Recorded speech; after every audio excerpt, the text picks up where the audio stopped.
wintry looking Tallinn in Estonia.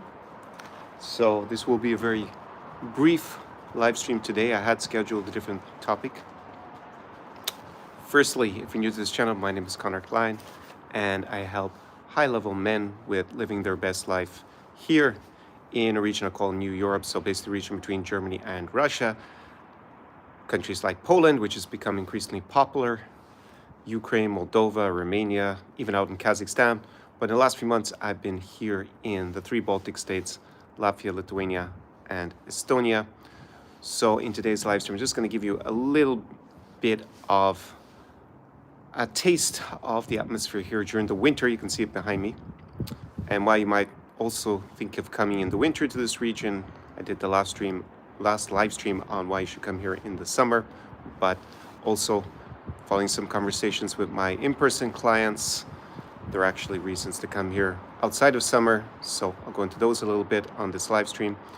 And if there's an issue with the audio, please let me know in the chat there, because there was an issue with the connection on my little gadget to connect with the lav mic on a previous live stream. Just let me know. It's always good if I see that in real time and I can adjust. I was scheduled to have a live stream on whether there will be peace in Ukraine in 2025. However, if you've been paying attention, there has been a lot going on in the last few days with the Munich Security Conference and Donald Trump calling Vladimir Putin. So needs a little bit more time for the dust to settle on that. There's going to be an emergency EU summit in Paris tomorrow. So I will deal with that on a live stream for this channel, on the main channel, next Sunday. It's actually going to be the day before the anniversary, the 3-year anniversary of Russia's 2022 invasion. So it makes a bit more sense to do it then, when I give a little bit more nuanced and informed reaction, because this is not the geopolitical channel. I have a geopolitics channel that I started, a small one, and I will do a live stream there later, so you can go subscribe to that channel if you're really interested in knowing what I think today on that topic. But as I said, next week I will deal with it in more depth. So let me see, any other housekeeping I should take care of before I get into the very short presentation. Then I'll go to Q&A, so just so you can write your questions down below in the comment section there, and I will come to those afterwards. Going to make it very short. It's also a little bit chilly, as you can see behind me. Also, if you are thinking of going to Ukraine and Moldova, I have my guides down below. I'm going to give you hospitality guides for going to Ukraine, and obviously for Ukraine, it has the logistical information, how to stay safe. Always caveat that we're in the biggest war since World War II in Europe, and also for Moldova, all the great tips of where to go, bars, clubs, restaurants, save you months of research. So if you're going to either of those countries, you plan to. A lot of guys even come up to me here in Estonia, watch the channel. They've actually purchased the one for Moldova, a lot of them actually. So down there below. Also, if you want to apply for the in-person experience, even if it's here in winter, it is going to be more popular in the spring, autumn normally. Then down below is my application form, also my consulting link if you want to jump on a consulting call with me and have a bespoke plan for coming here to this region. So it is the winter time. Obviously it is February, and you can see we actually have some snow. It's been a very wild and mild winter, Freudian slip there, here in the Baltics. And basically I would say that the main reasons to come here, I mean, we have the general overall reasons for coming to three Baltic states. It's very safe. Quality of life is quite high for the price point. It is not dirt cheap. It is not a passport bro destination in the sense that it's going to be pennies on the pound, but it is cheaper than getting, say, a Nordic experience like you have here in Tallinn than going to, say, Gothenburg or Stockholm. It's going to be like 15 to 25% cheaper, so you get better value for money. Super safe, as I said, and it's very modern as a city. I feel like I'm in the Baltics when I'm a little bit closer to the center. You can see a little bit of architecture that was built. Well, I actually think maybe those buildings are from the Soviet era. Everything else is pretty nice. Actually, got some more nice looking buildings below me here. So maybe about 15-minute walk from the old town here. So you have a very high standard of living relatively for less money if you come here, but it is not going to be dirt cheap. Infrastructure is pretty good in the city. It is a small city, which is a disadvantage if you're looking for that big metropolitan experience. Here in Tallinn, here in Riga, here in Vilnius, they're going to be smaller than 1 million people. Here it's only 500,000. So if you're looking for something big city like Warsaw, that's why I always say there are reasons to go to Warsaw, which is the fact that it is a lot bigger, a lot's going on, also during the week. But I've even met guys who are from Western Europe who live here, and they tell me that they tried Warsaw and they didn't like it. They much preferred here. So, different horses for different courses, basically. Also, taxes are pretty attractive here. Again, it is not some sort of tax haven where it is going to be no income tax or something, but it is a lot less. Basically, you have flat tax of 20%, if I understand. If I remember correctly, but it depends. Most guys set up companies to get the e-residency, and basically it's pretty attractive vis-a-vis Western Europe and even the US to be here tax-wise. Cost of living is going to be better value. So overall, you're going to save a lot more money by coming here than you say compared to Western Europe or North America, but it is not like going to Southeast Asia or parts of Latin America where it's obviously way cheaper, or even going to Ukraine, ironically, because in Ukraine, obviously, it's probably the cheapest country in Europe at the moment, but we do have Russian rockets and drone attacks. So there are things you need to consider if you're planning to go there for those reasons.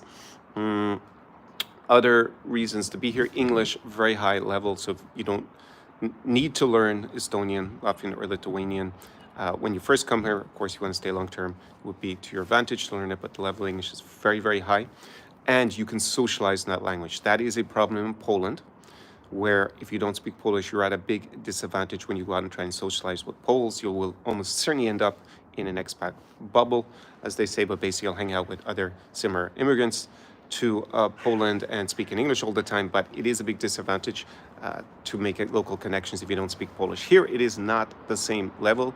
I don't really think it's a disadvantage at all not speaking Estonian, except for maybe on the dating scene a little bit, but basically it's a lot better from that point of view. It's probably it's basically like being in Sweden or say the Netherlands. I actually think it's actually easier than in the Netherlands because I lived in the Netherlands. I think socially also not speaking Dutch is a bit of a handicap there, but probably similar to Sweden and Finland from that point of view. And since I know most of you who are going to view this live stream are single men, then the dating scene is pretty phenomenal. Here you can also use English. Almost every single girl, woman, depending on the age bracket, is going to speak English in the capital in Tallinn. I've never met an Estonian who didn't speak good English. Maybe also you can speak Russian in certain parts of the Baltics where it is still the main language in daily life. It's not an official language in any part of it, but there are certain cities, like I went to a small town called Narva on the border. Nearly everybody spoke Russian there. And in Riga, Russian is more widely spoken than here. Here it really depends on the district, but the city center is basically English speaking. I rarely meet even girls that speak Russian here compared to, say, Riga. But I know most of you actually don't speak very good Russian to watch it either, so it's probably not going to make a big difference either way. And in the winter time, because I was talking to one of my in-person clients, I guess the big advantage from the dating scene is that here all the girls are living their normal lives. They're not on holidays probably. So in the summer, when the big issues is, and I hear this from a lot of guys who are maybe, in my opinion, a little bit more naive. They say, "Oh, I'll come in the summer," but the reality is most guys think exactly the same. So 95% of the guys are all going to come in the summer, the foreign guys, and we only really get like weekend tourists from Finland at the moment, and there are actually a lot of girls who come. Anyways, Finnish girls who come here for the weekend. I wouldn't even say it's mainly guys. I think it's kind of 50-50 from what I can see. I often go to cocktail bars and there are groups of Finnish girls. So not only are all the foreign guys going to come at the same time, the local girls, a lot of them will go on their holidays. They will either go to the seaside here in Estonia, to Perno, for example, or they're down in Latvia. I think there's one town called Liepāja. I haven't been to that city yet, so I forget the name exactly, but something like that. That's along the coast. In Lithuania, you have Palanka and Klaipėda on the coast as well. So you're going to have less actual options in terms of the local beauties here who are going to be around, and you're going to have so many foreign guys who are going to be similar, in automatic value, we'll say, just by being a foreigner and showing up. You're going to have a lot more guys coming here with a similar background to you, so it's going to be harder to stand out. Also, in the winter, as you see, it's pretty snowy. There are less places are a lot more intimate and cozy, I would say. So it's actually really easy to socialize and meet people during the winter. It sounds a little bit counterintuitive because people are not out in the streets so much, but when you go and you socialize, say at a nice cafe, a nice restaurant, a nice cocktail bar, for example, you don't even have to do the hardcore clubbing. It is pretty easy. In fact, I would say it's one of the easiest places I have been in the world to meet extremely beautiful women. And yeah, it's pretty simple. I mean, you don't even have a language barrier in general. So if you're unfamiliar with this region, you might be thinking, why is Connor suddenly talking about the Baltics? And I had a friend who wrote me today. He's sending me all the stuff he gets fed on TikTok and on Instagram about Poland and Polish girls. So that seems to be a big trend, that Poland is being hyped up a huge amount. I went there quite a bit in 2023 and early 2024, had a good time. But with my in-person clients, the ones who went to Warsaw with me and then went to, say, Riga and here in Tallinn with me and to Vilnius, they all preferred the 3 Baltic states overall as an experience. And definitely from the dating scene, they told me it was like way better here. On average, this is the part of the world, basically the Baltics, where you're going to find the most concentrated model level beauty.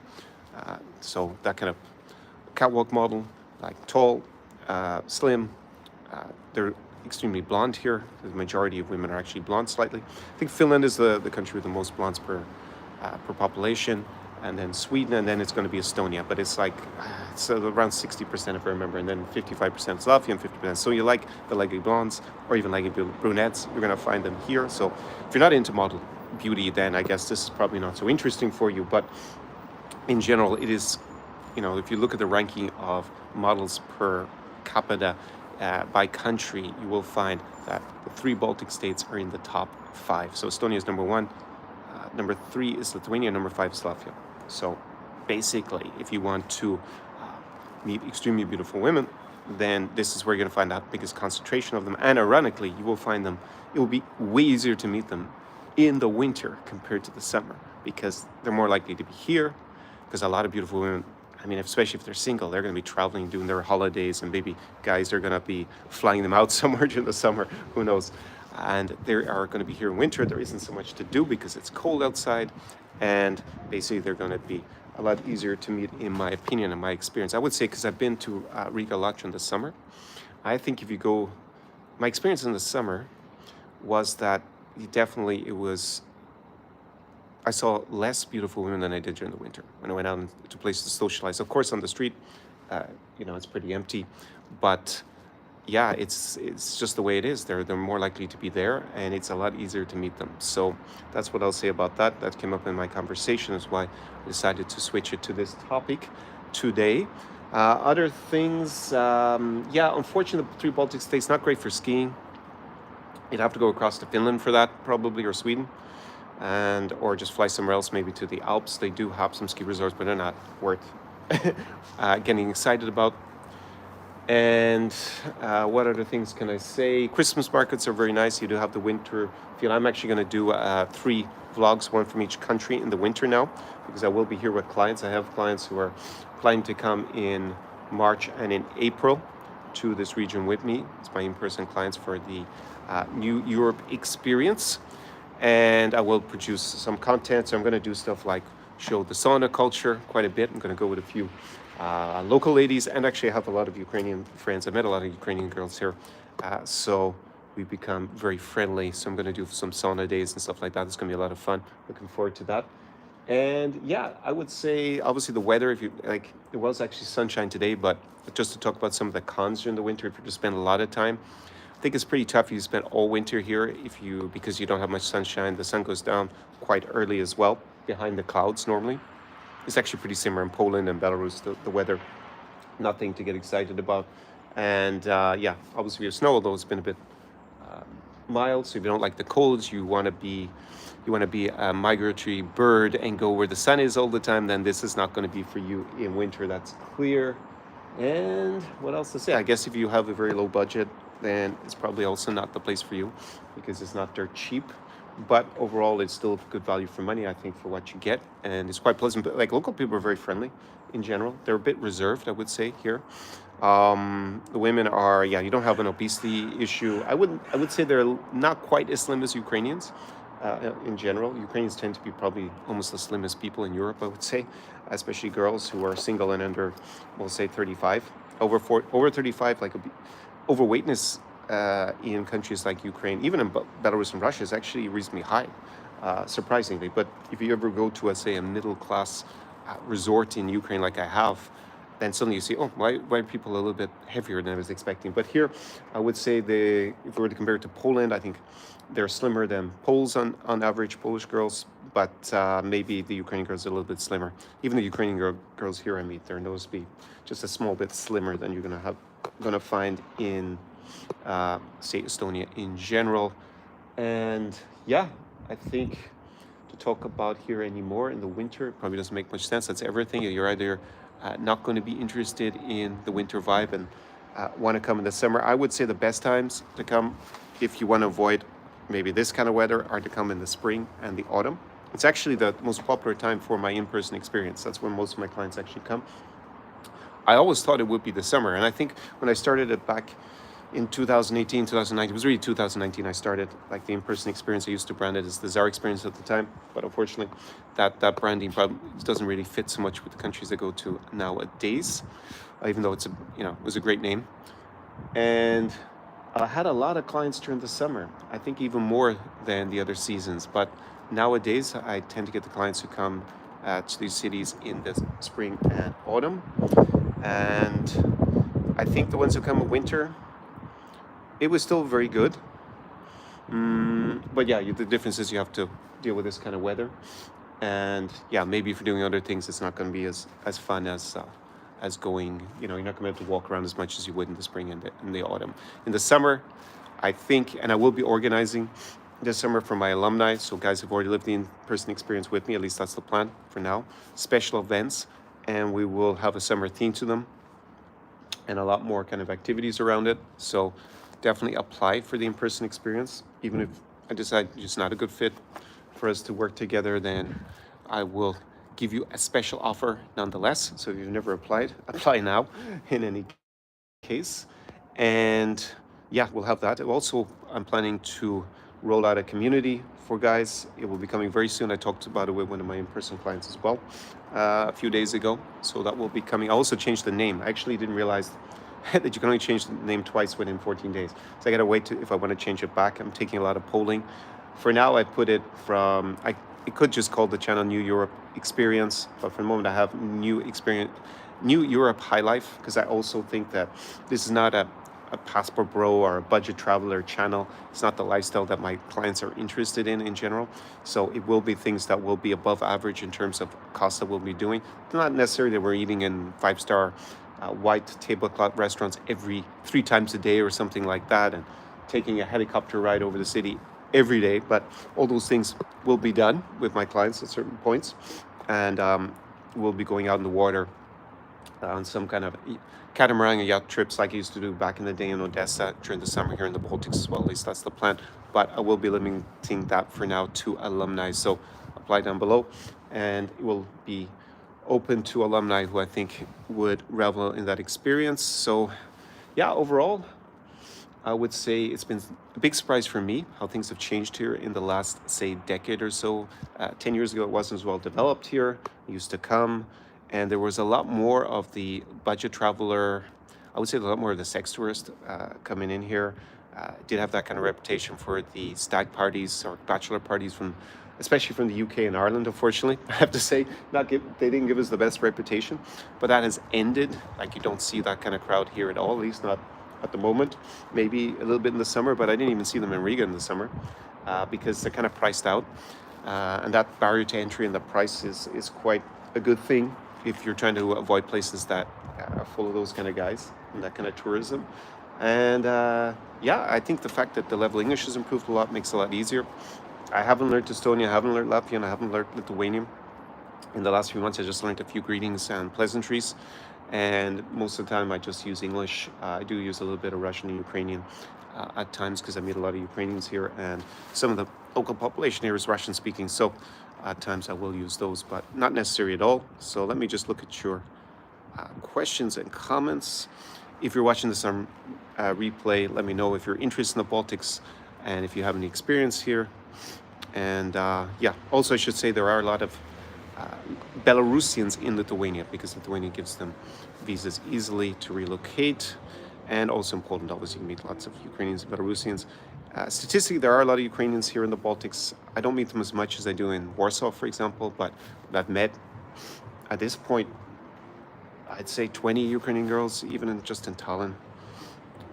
All young and attractive, every single one of them. So it's also good from that point of view, if you're a single guy, I would say. Okay, so I have comment, will I come back to Ukraine soon? Yes, although now that I have clients who are going to come here in March and April, I may delay it. I may go back in between, very briefly. I just have to see. Actually, on the channel, probably tomorrow, I'm going to have a video that I shot in the summer in Moldova. I will also be going back to Moldova pretty soon, because getting very close to filing an application for Moldovan citizenship for my client. We are basically just waiting for the documents to arrive from the US at this point. And also, yeah, I need to get one final document in Chisinau, but we'll probably sort that out this week. So I will be going back also to Moldova pretty soon. Just need to actually receive the documents.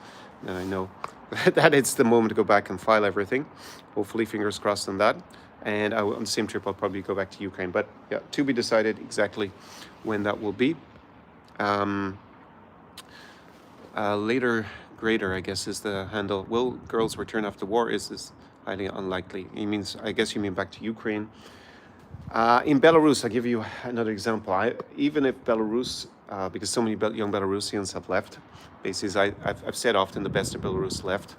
And it's very tragic what's been happening there in the last few years for the youth of the country in particular.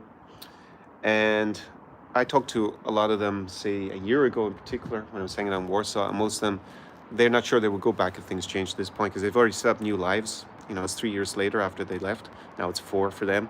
And we're coming up on the 3rd anniversary next week. So I think a lot of girls have gone back. Like when I'm back in Ukraine, it's like 50-50 socializing in terms of the gender balance when I go out. It's not like in 2022 and 2023. And so I think most of the girls who want to come back, they came back. I think if there is, say, some sort of ceasefire, right? Because I don't think there's going to be a peace treaty in the foreseeable future with Ukraine. There's a small chance that there will be, after all the shenanigans of last week, maybe a ceasefire. But more than that, I doubt it. So, like, if they've been living there for 3 years already, they're probably not going to come back at this point. They'll probably set new lives. So, yeah, I don't think there will be a rush back for a permanent return. And I think all of the Ukrainian girls I know who live abroad, they also come back on holidays. So I'm not really expecting to change. However, the gender balance when you go out and socialize is about 50-50 at the moment. So, yeah. And you have to remember, there was always more men than women in Ukraine under 35. It's only after 35 that it switches. So, yeah, I don't think there would be massive change, because a lot of Ukrainians have gone back anyways. And you have a lot of people who moved to Kyiv from the east of Ukraine. So the city has actually got a higher population than before 2022 even. All right, great. According to what I've read and heard lately about Ukrainians forces, there's not a single Ukrainian marriage agency or... Yeah, if you're into the matchmaking stuff, most of the general, if we put it in a very broad definition of the industry, it's mainly scam, like all this letter writing on site PPL sites. So you pay for communication, you need to stop it. I made, at this stage, dozens of videos pointing it out. I still get messages from guys, hey, is this site okay? First question, do you pay for communication? The guy answers yes. You watch my content. What do you think I'm going to say to you? But if you want to have a consulting call to go into a particular case, then I think guys, a lot of times they need to actually pay me to stop paying the letter writing. Unless they invest and they're going to listen to me. I mean, I already say for free, if you pay for communication, you're 99.9% being scammed. That's the probability. So don't pay for it. I do these reaction videos, or not the reaction videos anymore, but I do occasionally interview, like one a year with a matchmaker, Elena. You can go and look back on the channel. I don't know if I put in the description to this live stream the last interview I did, and I also have a playlist. If you look at the last playlist I created, if you go on the tab on my channel to playlists, it may also be down in the description. I can't look at it on my phone in real time. There you'll see that I have a playlist where I go through the matchmaking industry. Basically, the rule of thumb is if you want to meet an attractive woman under 30 with no kids, don't go to marriage agency, don't go to matchmaker, because it would be weird if there was a woman there who fits that profile. It would be very strange, and I would be very suspicious as to her motivations. However, if you are interested in a woman who's not, we use this 1 out of 10 for beauty, for women, for right or wrong, it's what guys will understand. But if you're looking for a below average looking beauty, probably with a kid or two in tow, and who obviously went there because she's primarily interested in relocating normally to North America, and you're fine with that, then maybe you might have some look at a marriage agency. But go and watch the last interview with Elena.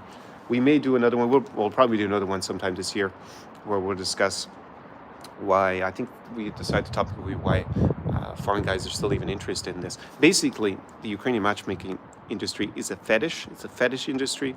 They're going to tell you all the women are traditional, and they're all baking cookies and cleaning and all this Stepford wife nonsense, which is not the reality.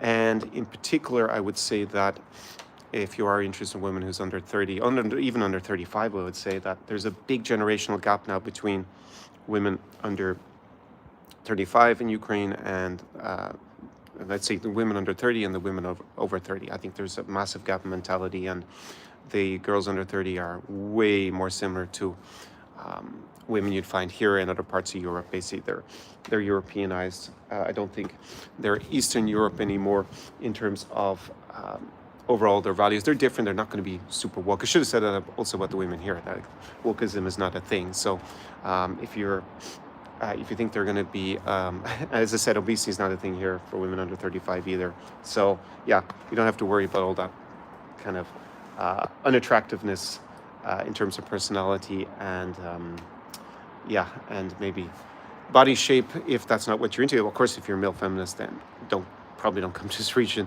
It's not for you. Anyways, I rambled on a little bit with that answer, but yeah, I actually, because one of my clients, he has spoken to one of these marriage agencies before, or he's on their mailing list. So he sent me a video from one of them, and the woman was talking about how, and she showed a little video clip from some gathering they had, and man, they have, there's such a big generational gap, because she's mid-30s, single mom, and just the way they dress, everything, it is more, I would say it's a bit more old-fashioned, it's a bit backward and a bit provincial looking compared to girls under 30.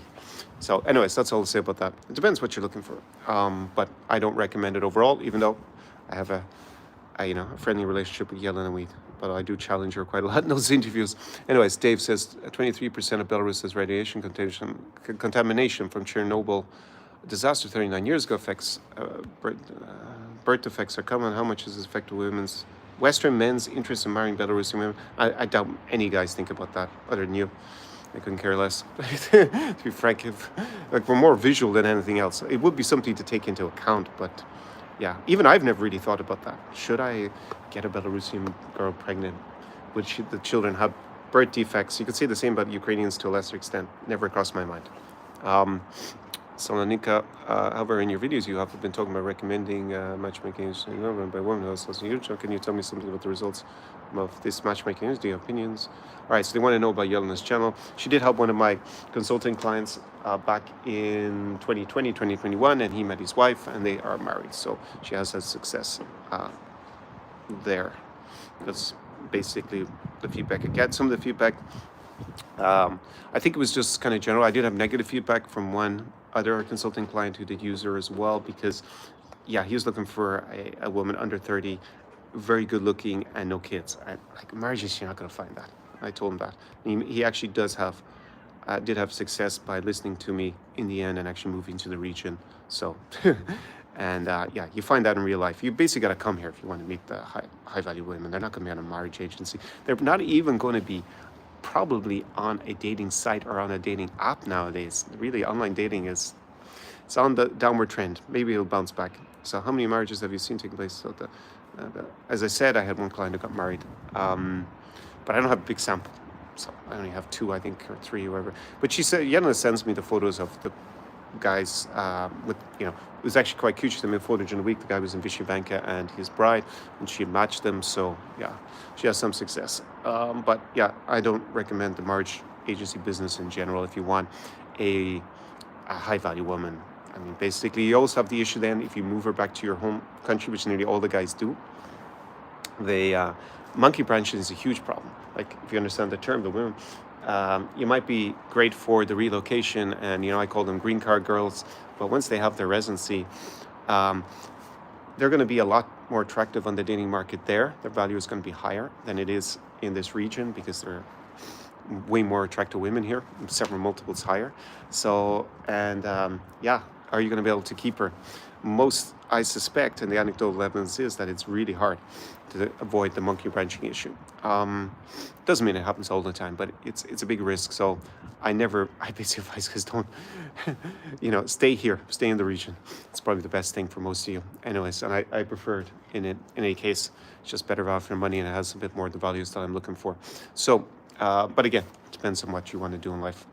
And actually, the two marriage-making agencies I reacted to in that video about their little conflict, the two guys, they both failed with matchmaking when they paid for it, and they paid huge amounts of money for it. And then they had a success by moving to the region and being local businessmen, by running marriage agencies. It's so ironic. So do what they do. Don't do what they're talking about, what they're advocating to you, like pay for the marriage agency and move the woman back to the West. Now, but ironically, both of them live. Well, anyways, Ukraine at this point is the West. The parts that are not under Russian occupation. What is the West? That'll be a big debate after Donald Trump this week. But yeah, let's see. Expat Unchained. Hello, it's been a while. I'm starting to dream again of going to Russia. Yeah, okay. Well, I don't recommend going to Russia. It's interesting. I criticized Biden a lot when he exchanged the Merchant of Debt for that basketball player Grinner, isn't her name? And then Donald Trump. Well, I don't think he has, because Biden already exchanged the high-profile people. He exchanged some Russian criminal for this American who was in prison on some drug smuggling charge earlier this week. And already this morning, Russia arrested another American on similar charges. So they're just replenishing the hostage fund for the next time they exchange a criminal. Like, it's mad. Why anyone would go there is beyond me at this point as an American. But anyways, the guy seemed like an idiot. He went there to meet a girl, of course, his girlfriend. Not the first case that we've seen recently. Okay, it's pretty cold out here. I didn't bring my gloves. Someone says, I heard that Russian isn't spoken anymore with young people in Ukraine. Definitely, if you're going to spend a lot of time in Ukraine is way more useful nowadays than Russian, just the way it is. In Europe, are there age gaps that are generally considered acceptable? Yes, I also have an Estonian friend who became single. Recently, he is 40, I'm 46. And yeah, it's no issue at all. I'll just put it to you that way. Age gaps, I mean, how big do you want the age gap to be? But you have to be of high value. The women are not desperate here. So don't show up as a fat slob with no culture and just think because you're American or Canadian or French or British that they're going to all be desperate for you. Not at all. Those days are gone. You're 20 years too late to that party. How about finding women around 33 with no kids and for 56 looking as for yeah, maybe. Okay, I turned 46 again. I don't know. Okay, I'm going to wrap it up there because it's pretty cold and I didn't want to spend too long on this live stream. So, down below are all the links. Let me know in the comments if you've had experience in this region, what you think. And I will see you on the next live stream. Ciao, ciao from Tallinn, Estonia.